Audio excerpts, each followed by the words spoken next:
Lee Van Cleef, born on January 9, 1925 in Somerville, New Jersey, became one of cinema's most unforgettable faces, especially within the Western genre. With his sharp features, piercing eyes, and lean frame, he carried a presence that audiences immediately remembered.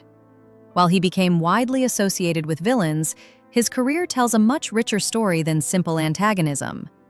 Van Cleef's performances reflected discipline, restraint, and psychological depth, qualities that elevated even the smallest roles he played. He was not a star who arrived overnight, but one who slowly carved his place through persistence and professionalism. Over a career spanning more than 5 decades, Van Cleef evolved from uncredited background appearances to internationally respected leading roles. His journey reflects the realities of Hollywood for character actors of his era, where success often required patience, reinvention, and an unwavering commitment to craft rather than instant recognition. Early life, discipline, and wartime experience. Growing up in Somerville, Lee Van Cleef was raised in a household that valued precision and responsibility. His father worked as a watchmaker, a trade that emphasized patience and attention to detail, traits that would later define Van Cleef's acting style. Before pursuing entertainment, he served in the United States Navy during World War II as a radio operator, an experience that deeply shaped his worldview. Military life instilled discipline, emotional restraint, and a sense of realism that later translated into his on-screen characters. After the war, Van Cleef studied engineering at the University of South Carolina, initially envisioning a practical career. However, the pull of acting proved stronger. His background outside Hollywood gave him a grounded perspective, helping him approach acting as a craft rather than a pursuit of fame, something that would define his career choices for decades. Struggling through Hollywood's early years. Van Cleef's early Hollywood career was marked by patience rather than glamour. He appeared in small, often uncredited roles throughout the 1950s, including a memorable but brief appearance in High Noon in 1952. Casting directors frequently chose him for henchmen, soldiers, and outlaws, drawn to his intense gaze and angular appearance. While these roles helped him build experience, they also led to typecasting that limited his opportunities. His progress slowed further after a serious car accident temporarily sidelined him, creating uncertainty about his future in film. Despite these setbacks, Van Cleef remained committed to acting, continuing to accept supporting roles in television and low-budget films. Rather than viewing these years as failures, he treated them as training ground, refining his presence, timing, and ability to communicate emotion with minimal dialogue. Sergio Leone and a career transformation. Everything changed when director Sergio Leone recognized Van Cleef's potential. Cast in for A Few Dollars More in 1965, Van Cleef was finally given a role that allowed him to command the screen rather than linger in the background. This collaboration continued with The Good, the Bad, and the Ugly in 1966, where Van Cleef's portrayal of Angel Eyes became one of cinema's most iconic antagonists. His performance stood out not because of exaggeration, but because of calm menace and emotional control. He portrayed violence without theatrics, allowing silence and expression to do the work. Leone's films elevated Van Cleef from character actor to international star, particularly in Europe. These roles proved he could carry complex characters and demonstrated that his talent had been overlooked rather than absent during his earlier Hollywood years. Redefining the Western anti-hero. Following his success in spaghetti westerns, Lee Van Cleef became known for characters that blurred the line between hero and villain. Films like The Big Gun Down, Death Rides a Horse, and Day of Anger showcased aging gunmen shaped by experience rather than idealism. Van Cleef brought a quiet dignity to these roles, portraying men guided by personal codes rather than clear moral absolutes.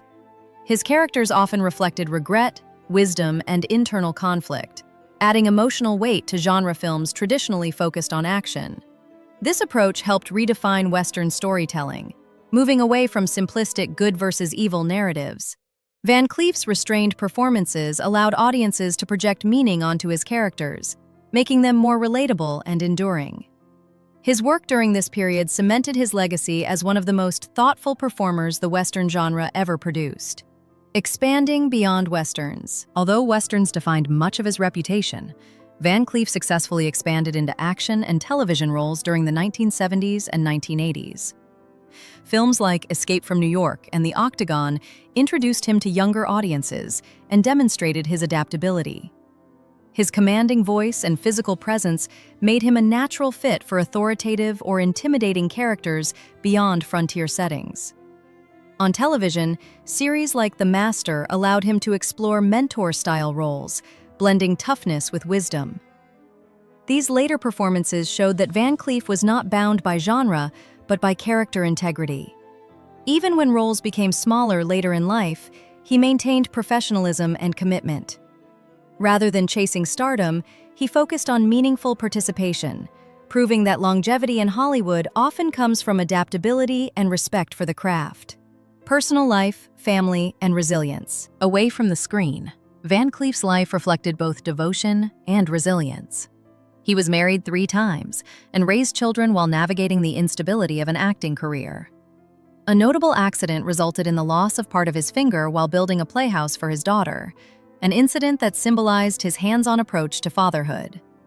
Rather than allowing this injury to limit him, he adapted seamlessly, continuing to work without drawing attention to it.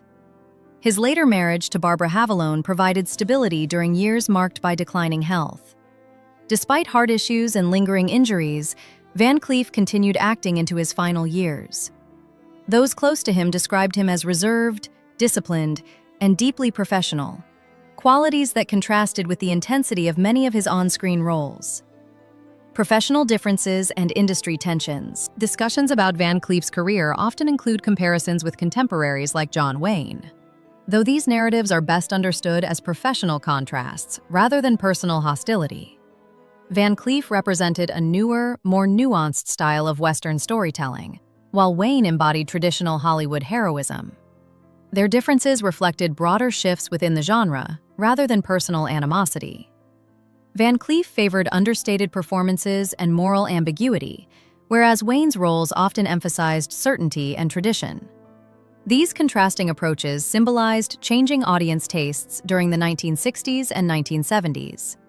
Rather than rivalry, this contrast highlights how Van Cleef helped push the genre forward, offering alternatives to established archetypes. Hollywood history often exaggerates tensions, but Van Cleef's legacy stands independently, defined by innovation and quiet intensity rather than conflict or controversy.